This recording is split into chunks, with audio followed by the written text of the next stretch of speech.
the question that she asked in chunk of change.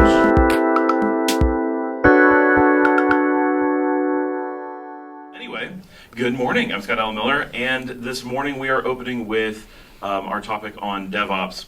And so since we're doing DevOps, I wanted to do something special for Jared, so we're going to do backups. No, I actually have a good topic, I think, for DevOps backups. And really, it's not exactly about DevOps. It's really, DevOps simply cares a lot about how backups are done, because when we start moving towards DevOps, we start having different factors that impact us when we're doing a lot of things, but backups specifically, right? Our ratio of things change, right? In a normal non-DevOps world, the amount of time that it takes to build a new server, for example, takes X amount of time. And in the DevOps world, it takes generally a fraction of that. The time that it takes to build something is a very significant factor when you're considering backup and disaster recovery strategies, because traditionally we made a lot of our decisions around the fact that building a new server took a long time and was an unreliable process. DevOps should, if we're doing it correctly, change that. DevOps allows for building a new system to be rapid and to be reliable and to be repeatable. So because of that, DevOps itself often behaves as if it's a backup and disaster recovery process, even without using anything that is specifically disaster recovery oriented, right? The nature of the system tends to create this. And we have the same thing that happens in the desktop world, which of course you could apply DevOps principles to, and to some degree this is. But many of you have started imaging or having a master image and being able to roll out new desktops practically in a minute or two.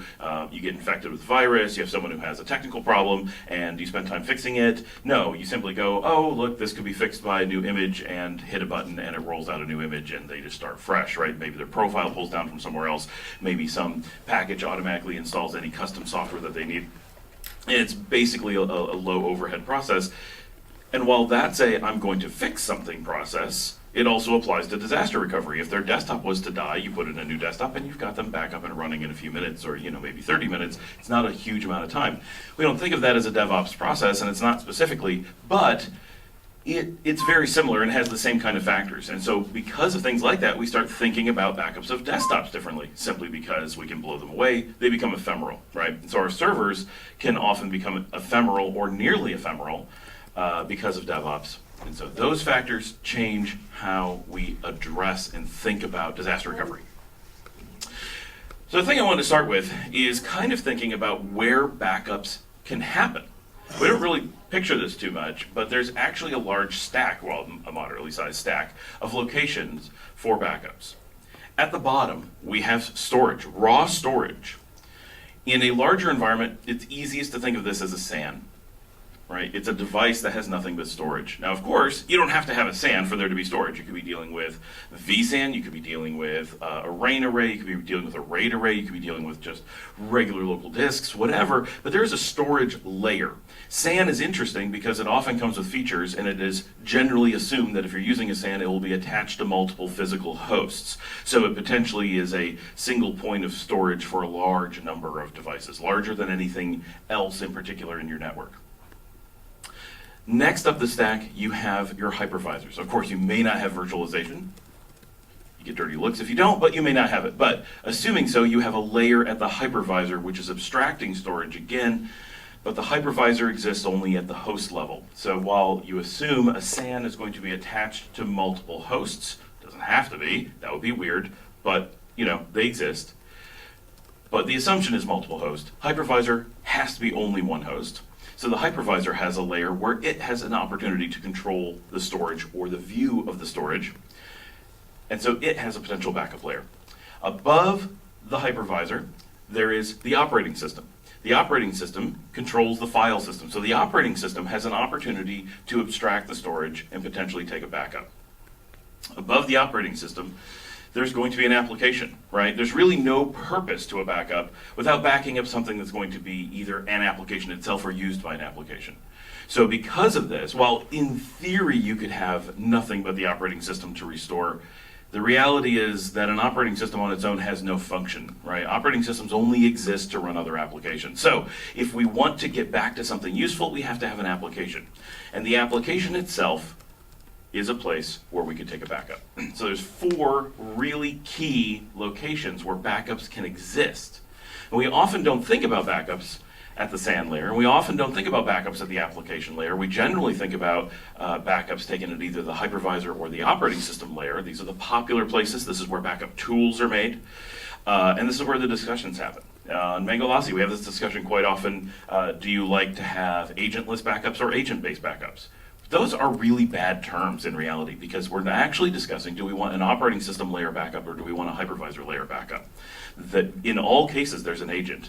In all cases, there's an opportunity to be agentless, right? Has anyone done a Windows server backup, right? Is there an agent?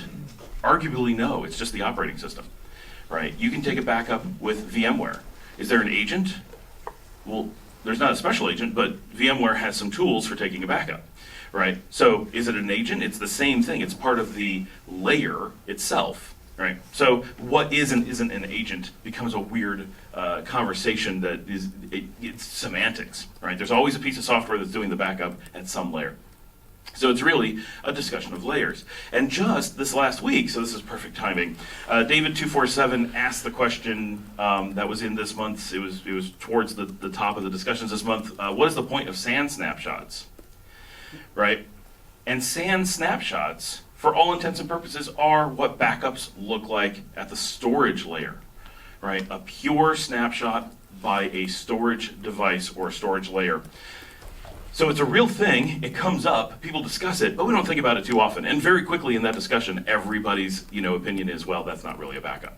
Right, and of course the snapshot itself isn't the backup, right? It's taking a snapshot, exporting it to some place where it's actually isolated from the original thing. It becomes a backup just as a hypervisor layer backup is another snapshot and can be sent off there. And an operating system layer 1 may be a snapshot, and it may be something else, right? StorageCraft uses a snapshot mechanism to take backups. If you're doing LVM through a script, it's going to do a snapshot, but if you want to do a file system layer, you can do that. So really in the operating system, we actually have 2 layers within that layer because it has a snapshot opportunity and it has a file level opportunity, so below or above the file system. So we'll call it 4.5 layers in a way, but basically the operating system has a certain amount of knowledge and that's what it's using. And then applications, we're often used to application layer backups, but we don't think about it too much. And we see it in products like QuickBooks or Microsoft SQL Server. You can go into the product itself and say, I'm going to take, give me a backup, and it gives you, it's not really a backup, right? It's only giving you a file. It expects you to do something with it to turn into a backup. So all of these layers provide mechanisms for beginning a backup, but none of them provide an entire end-to-end backup solution. It's always a component. So whether it's a SAN snapshot that you haven't yet exported, a hypervisor snapshot that you haven't yet exported, operating system, file system copy or image that you have not yet exported, or an application data dump that you've not yet exported, in all these cases, we have a mechanism to prepare us for backup. And in all of them, we have an opportunity to fall short of actually taking a backup and only begin the process. And of course, all those things are useful in non-backup terms, right? I want a snapshot, I may want to roll back in 5 minutes, so I just took one before I did something dangerous, right? It's not a backup, but it's still useful, right? So they're useful technologies on their own, but in reality, most of them are the underpinnings of a backup system that just doesn't exist. Backup vendors like to make products at the hypervisor and at the operating system layer because they're practical and they're easy and they're understood, right? And they're very easy to use the existing mechanisms or supplant them if someone feels that they're inferior, right? Veeam is famous for kind of feeling that people aren't making enough on their own, and so they build a whole bunch of their own technology into it. StorageCraft does the same thing, right? But they're not doing something fundamentally different. They're just adding an enhanced component and then including some management of it, an automatic export, a place to put it, that kind of stuff, right? Which is all very important, but that's what they're doing. They're not actually fundamentally changing the basics. So a couple interesting things happen as we go up and down the stack. One is scale. The farther down on the stack we go, the easier it is to see lots of things at once. If we go to, let's use the SAN or any large-scale shared storage as an example. The SAN will see multiple hosts, whether it's vSAN, whether it's a cluster, whether it's a single unit, whether it's actually a NAS exporting NFS, whatever, you know what I mean. Shared storage sitting at the bottom of a stack. If you have 100 hosts, 100 virtualization hosts hooked to that storage device, and each one has 100 VMs on it, you're looking at 10,000 VMs. And that single device could back up 10,000 VMs all at once. There's a certain practicality to that. Everybody would like to have a situation where you're able to grab everything in your environment, an entire company, an entire enterprise potentially, if you're on something like an EMC Clarion, could be snapped and backed up in a single go using a SAN. So why don't we want to do that? Well, we'll see. But that's why that's interesting, because it's an unbelievable amount of, I just hit a button, took a backup, and what if the whole company went? I have the entire company in one go. If we move up to the hypervisor can take a backup or a snapshot of everything on a single host. So if you're in a 100 host environment, you have to take 100 backups to be able to get everything, but only 100 out of your 10,000 VMs. So it's still very efficient from a backup management standpoint compared to something higher up the stack, but it's not as efficient as taking it directly at the storage layer. If we move up to the operating system, obviously in this example with 10,000 VMs, suddenly we have to take 10,000 backups instead of 100, instead of one. And so we still we have a lot more effort, very quickly a lot of effort, right? And then if we move up the stack again to the application and assume that the average server is going to run 2 or 3 workloads, right, which is probably not true. It's probably 1.5, but it's still a number there's no way for it to be less than 1, right? So it's 1 or more. And so if we have 10,000 VMs and we have an average of 2, we're looking at 20,000 application backups to get everything. So we have huge numbers at the high end. And that becomes very cumbersome for very obvious reasons. We also have disparity. As we start at the bottom, we have one SAN. How many different SANs do we have when we have one? Only one. So the number of people who need to know how to take those backups is 1. If we move up to the hypervisor layer, we probably only have one hypervisor, one kind that's just repeated, but we don't know that. We could have reasonably about 4. That would be a little bit unreasonable, but it's theoretically possible. But to have 2 or 3 is really common. Even in the SMB, it's relatively common to see shops with VMware, Hyper-V, and KVM in some mix, and Zen definitely shows up. There's at least one person in this room who runs Zen today, and there's a number of people in the community who do. Right, so seeing Zen in your environment is not going to be a big surprise. Seeing all 4 of them in a single environment might be a bit of a surprise, but not completely unreasonable if you're a really giant organization with independent silos who decide to do whatever they do on their own. But you're very likely to see 2 or 3. So if you're doing that, you may end up needing 2 or 3 different tools or backup processes or teams that are doing it because they need to consider different factors, especially if the 2 things you have are not VMware and Hyper-V, who tend to share a lot of tooling. If you're dealing with KVM and Zen, you're generally looking at custom tooling or very unique tooling just for those workloads. If we move up to the operating system layer, we actually don't expand that much over the hypervisor layer. Today you generally see Windows, Ubuntu, CentOS or RHEL, Fedora, which is essentially CentOS or RHEL. You might see a few other things, but those are really going to be your bread and butter operating systems that you have to deal with, at least at the server layer. You may have the BSDs, FreeBSD, OpenBSD. Nobody's running Dragonfly. Nobody's actually running NetBSD, but in theory, you could find them. Maybe Solaris, maybe AIX, but you're getting really rare. And in the SMB, you're really not expecting to see any of those.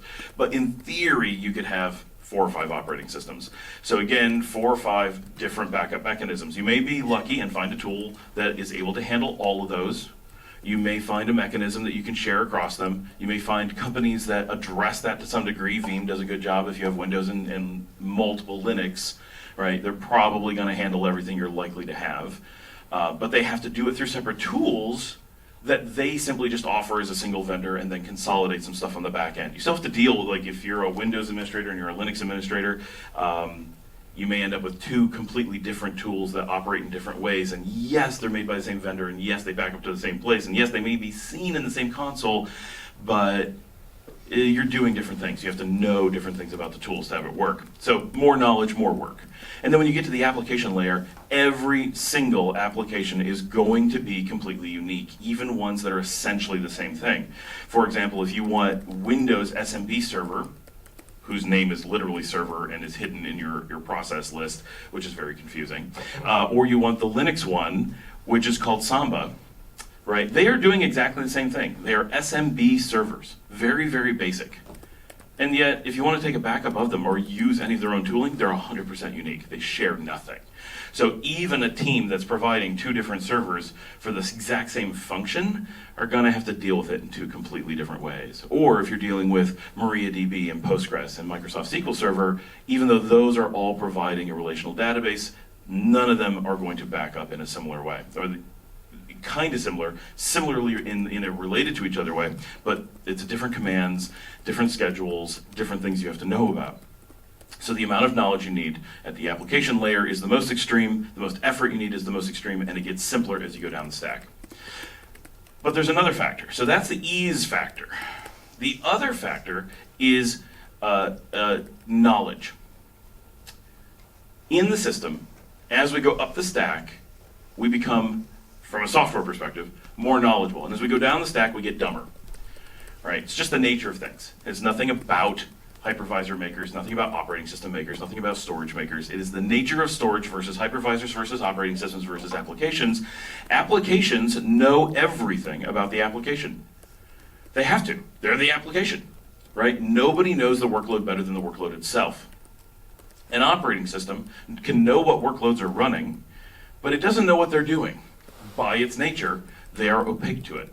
So an operating system doesn't know when an application is in a good state or not. But an application does. Application always knows. A hypervisor doesn't know when an operating system is in a good state, let alone things that are running on top of it. A storage device, like a SAN, has no idea when its hypervisors are in a good state, let alone the operating systems that run on top of it, let alone the applications that run on top of it. So as we go down the stack, everything becomes more and more invisible to us. To a SAN, to a storage layer, to a NAS device, they literally don't know when the hypervisors are running or not. Think about that. This is how dumb the device is. It doesn't know if you're powered on. It might know that some workload somewhere is requesting I/O. But that's very, very little, right? That's kind of like monitoring a single spot on a highway and saying, what roads are open 10 miles away? Well, I know that a car went by, so something somewhere is open, right? Probably. But it's very blind. It has very, very little idea. So the danger here is that anything that's dumb risks not being able to ensure that you're going to get a safe backup, because you need to know that you're in a good state to get a reliable backup. When we take a backup or snapshot and we do so without knowing that our stack is ready for it, it's called crash consistency. It's the same state you get if your storage is running but survives, right? So we're talking about disaster recovery. So that's if our storage or something was to be completely lost, how do we get it back? But before that, if we were simply to lose power at a moment's notice, power just shuts off, everything goes down, we turn it back on, nothing is broken, we're in a state of crash consistency, right? Everything that was in flight, everything that was in memory is gone, everything that's on disk is still there. We have risks, right? Databases can corrupt, files can corrupt, things can be missing, writes can be in flight. There's things to make this more reliable, logging, right? Journaling, copy on writes. There's all kinds of things we can do to make crash consistency better, but fundamentally our systems were in flight, we are now crash consistent, we now have risks, and we need to assess the situation and see if our data is still intact. When we take backups anywhere blindly, we are in a state of crash consistency on our recovery, right? You can say, well, I test my backups every day. It doesn't matter where you take it in the stack. I test my backups every day. I go back and look at them. They seem to be working. You do a restore to it, you have a couple things. Your tests are not consistent, because when you're doing crash consistency, you have a very high chance under normal workloads that your state will be good, You always have some chance that it's bad. So you can test 100 times and be like, yes, our tests keep coming back. And when you actually have a disaster, you still have an equal chance that it's not going to be good. Right? Now, if you test all the time and you know you have a good one, and you've done a thorough test, you may be able to say, well, I tested one a week ago. We're hoping one more recent than a week is good, but at least we know a week ago is good. Right? So there's ways to mitigate this, right? Constantly spinning up a test environment. If you test every backup and test it thoroughly, great. You may know that your crash consistency is 100% for you, and it doesn't matter, right? But that takes a lot of effort on the backup side to be confident that you have a backup that is good for you. And it's important to remember that the way we typically test backups, even like really good automated systems like Datto and StorageCraft, who do an automatic spin up, and they take a backup, spin it up, look at it for a few seconds, say, look, we actually recovered, we're good. They don't actually test crash consistency.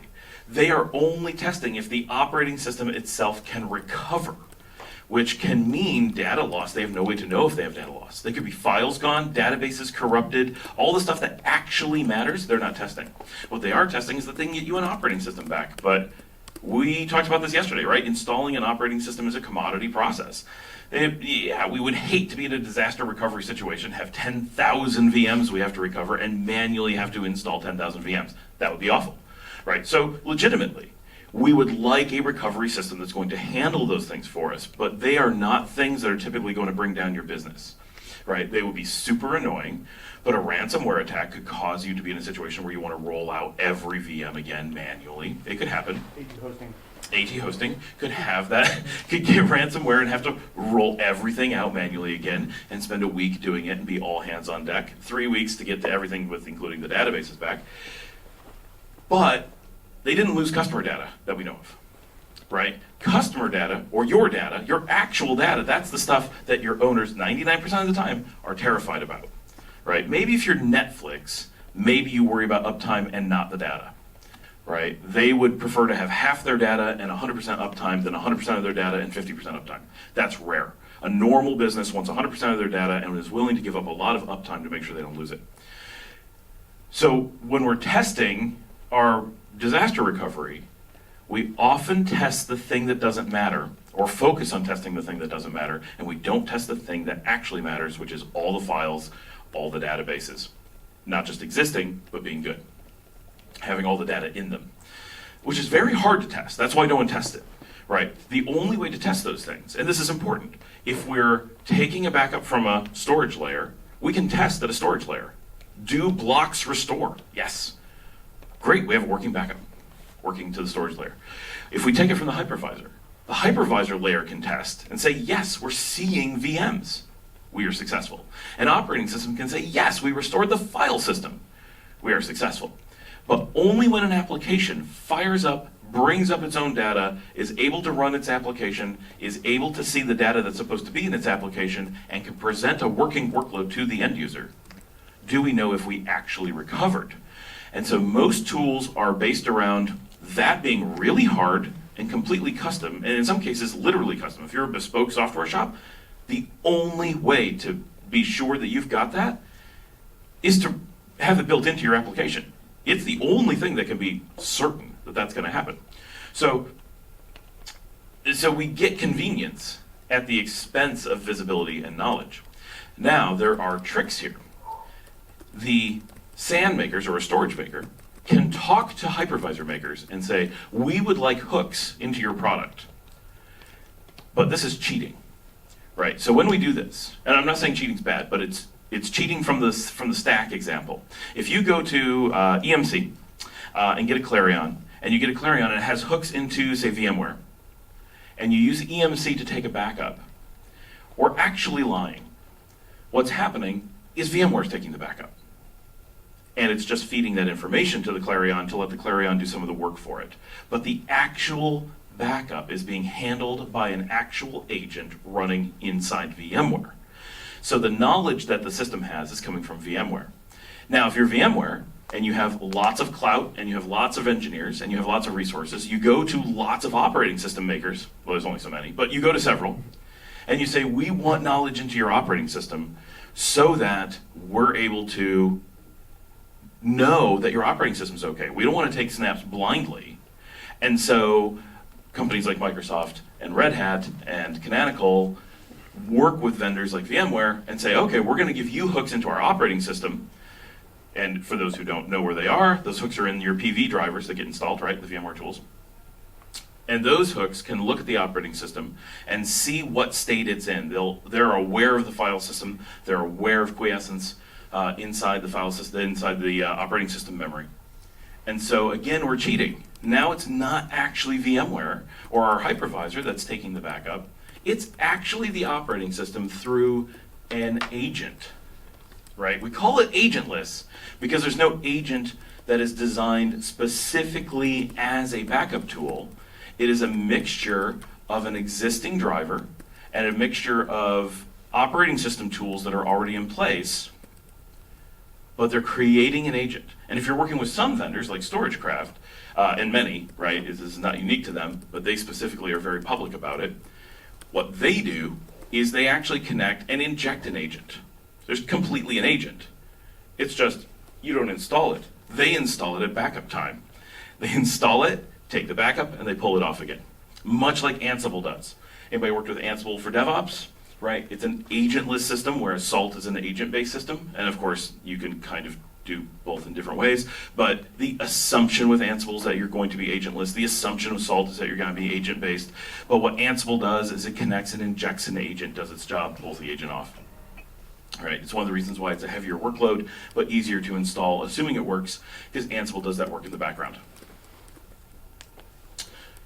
So we still have agents. We still have that intelligence. But we still are short of the goal.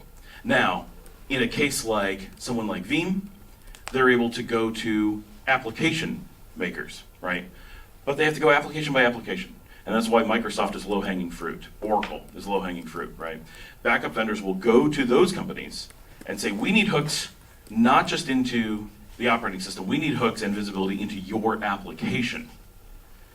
And those vendors, who in some cases are the same ones as the operating system vendors, will give them the visibility, because they really want to do this, right? It's in everybody's interest, so nobody's like, oh, I can't believe we have to do this, right? Microsoft is like, yes, somebody else wants hooks into our apps, great, because it makes our apps more advantageous, right? These are big selling points, that there are more ways to back them up. So they work with those vendors. All right, so the application vendors, right, they want to provide these hooks, and we get this ability for somewhere pretty low down the stack to actually talk all the way to the application and say, hey, I want to take a backup, get ready. And the application can report back to the operating system when it's ready, and the operating system can report to the hypervisor when it's ready, and the hypervisor can report, if you want, to the storage layer to say it's ready. And this gives us a lot of power and allows us to choose where we want to take backups. Do we want to take it from our storage device? Do we want to take it from our hypervisor? Do we want to take it from our operating systems? And do we want to take it from our applications? And of course, you can mix and match, right? Now, the problem is, if you're in an environment where you have some hooks all the way up, you're in great shape for those workloads, but you have to deal with the leftovers.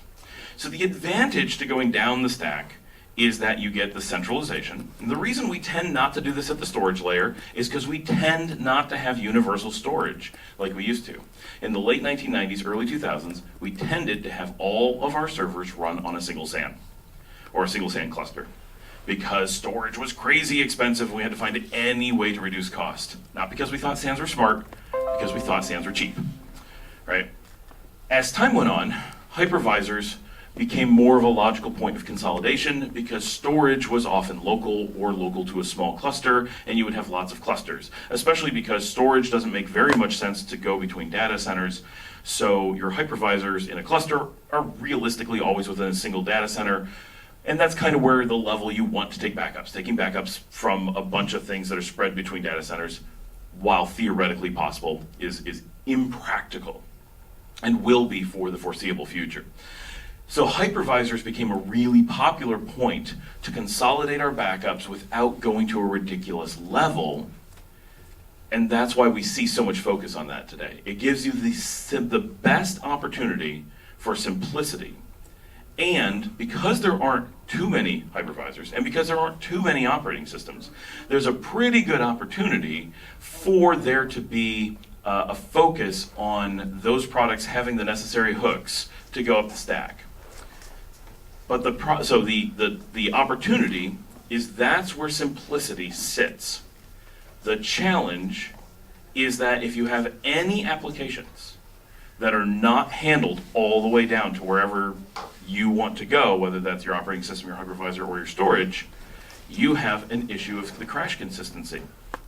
So approaching your backups will always require at least some workloads, unless you have a crazy, crazy standard environment that is only SQL Server, only Exchange, no custom apps, no specialty apps, no QuickBooks, no anything, no ERPs.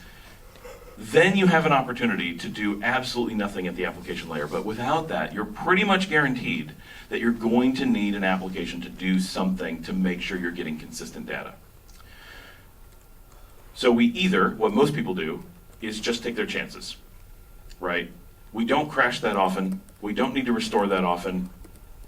We test every so often. If we take enough backups, something's likely to be good.